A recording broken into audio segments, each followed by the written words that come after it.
welcome to Pat's Stats.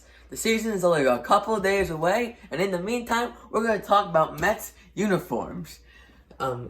Specifically, Mets uniform stats. To give you some background info, here is the Mets uniform lineup. These are the same four primary uniforms since 2013, with a couple of little changes here and there. You have the regular home pinstripes, primary road gray, and then the two alternates. This is the home alternate. It has with the pinstripe pants, the word Mets with lettering in orange text and white outline. And for the road, it has gray pants. It says New York. It's in silver/gray with an orange outline. And this is how it's been for a couple of years, or since 2013. So, to start, we're going to look at home versus road blue uniforms, the overall count by year. So what we're going to be mainly looking at today is how often they wear their alternate blue jerseys, the one at home and on the road, and to see if there's a pattern or not. So here's just the overall count. Blue is road, red is home. You see both kind of follow the same kind of curve. You can see the alternate road, the blue road, is very high in 2014, while the home is about the same, but they both take a down curve in 2016 as they barely wore that one there. Came up a bit in 2017, and then it's about a little less in the last couple of years. And there's one more thing. In 2013 and 2014, the Mets had another alternate jersey. It was an all-white uniform, but they scrapped that in 2015. Those do not count for my alternate jersey stats, only the blue ones. Because those white ones are pretty similar, I think. So now we have the percentage of uniform picks that are blue. So what the Mets do is they let their starters pick what uniform they wear that night. And some starters are, they prefer one or another, and some don't really care. A minimum of 50 starters, so they have to be a long-time Met, at least for a couple years, to be qualified. Jacob deGrom picks it the least. He only picks it in 6% of his starts. Followed by Bartolo Colon, who picked it just a little bit more at 7% of his starts. Dylan G and Steven Matz are tied with 11%. Of course, Steven Matz is still on the Mets, so that number could go up as with deGrom.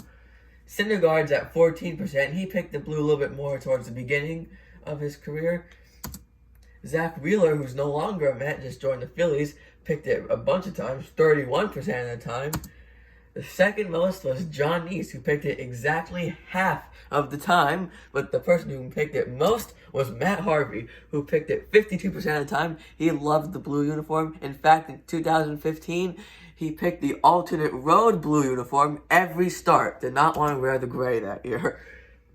It took until he got 2 losses on the road since 2016 with that blue jersey to change it up.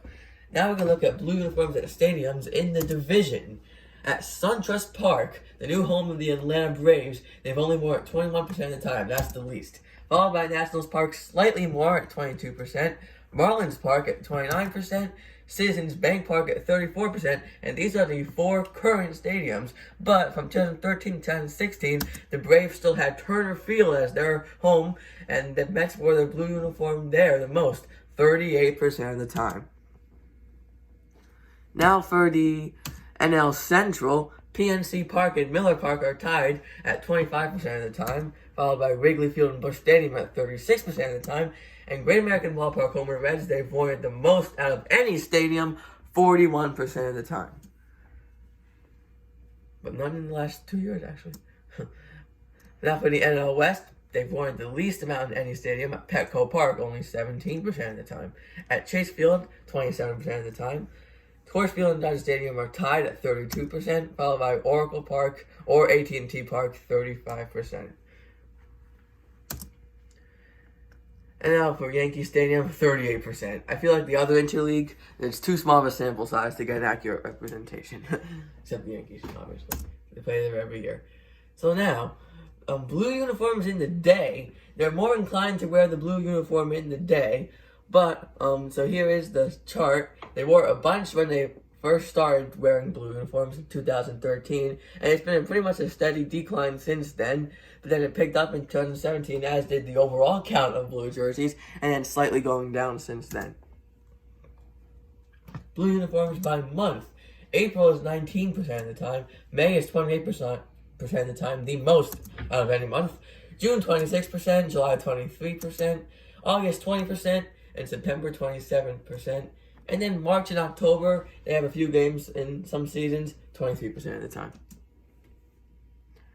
Now, blue uniforms by each day of the week. Monday, 21% of the time. Tuesday, 18%. Wednesday, 21%. Thursday, 20%. Friday, 30% of the time, tied with the most. Saturday, 21% of the time. And Sunday, which actually very surprised me, is also tied with Friday, 30%.